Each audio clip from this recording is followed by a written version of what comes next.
মা শুধু একটি শব্দ নয়, তুলনাহীন ভালোবাসা, সীমাহীন ত্যাগ ও পৃথিবীর সবথেকে নিরাপদ আশ্রয়স্থলের অপর নাম।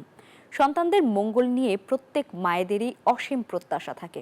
তবে নগরায়নের প্রভাবে যৌথ পরিবার বিলুপ্ত হতে থাকায় জীবনের শেষ প্রান্তে এসে ক্রমেই অনিরাপদ ও বিষাদময় হয়ে উঠছে মায়েদের জীবন। রাজশাহী থেকে মতিউর মুর্তজার তথ্যচিত্র ডেস্ক রিপোর্ট।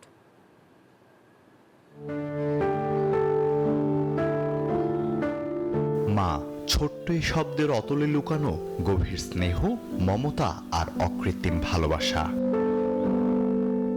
রাজশাহীর সেলিনা বেগম 15 বছর আগে স্বামী হারান তিনি। শূন্য হাতে ছোট ছোট 4 সন্তানকে মানুষ করতে রাস্তার ধারে পলিথিন মোড়ানো একটি দোকান দিয়ে শুরু করেন চা বিস্কুট বিক্রি। চা বিক্রির টাকায় 3 সন্তানকে উচ্চশিক্ষিত করেছেন, আরেক ছেলেকে অলিম্পিকে পাঠিয়েছেন এই সংগ্রামী মা। তুরস্কে অনুষ্ঠিত the greatest show on earth খ্যাত প্রতিযোগিতায় খেলছেন আর্চার খেলোয়াড় সাগর। সাগরকে ছোট কোলে করে লেসে সকালবেলা ভোর 5টার সময় আসি, এসে দোকান করি, করে আবার রাত 11টার সময় যাই।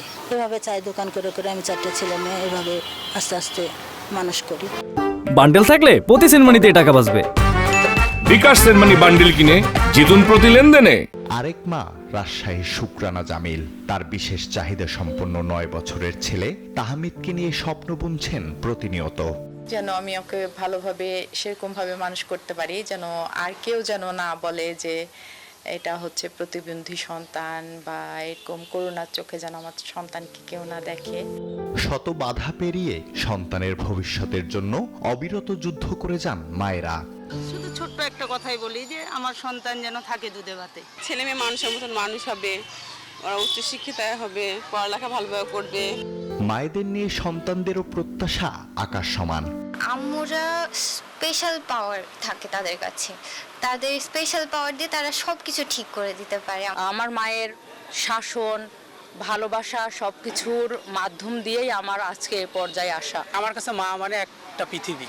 আমার মাকে আমি সবসময় ভালোবাসি, দোয়া করি সকল মা ভালো থাকুক। বিশেষজ্ঞরা বলছেন, নগরায়নের প্রভাবে যৌথ পরিবার বিলুপ্ত হতে থাকায় জীবনের শেষ প্রান্তে এসে ক্রমেই অনিরাপদ ও বিষাদময় হয়ে উঠেছে মায়েদের জীবন। আজকে যেভাবে একটা অনিরাপদ পরিবেশ তৈরি হয়েছে, যে মাকে আমরা বৃদ্ধাশ্রমে রাখছি বা ইগনোর করছি, কিন্তু এটার ফল ভালো হবে না। আমার সন্তানও কিন্তু আমার সাথে ভবিষ্যতে এরকম আচরণ করবে। প্রতি বছর মে মাসের দ্বিতীয় রোববার বিশ্বব্যাপী বিশেষ মর্যাদায় পালিত হয় বিশ্ব মা দিবস। আল হাদি খান, ডেস্ক রিপোর্ট, নিউজ 24।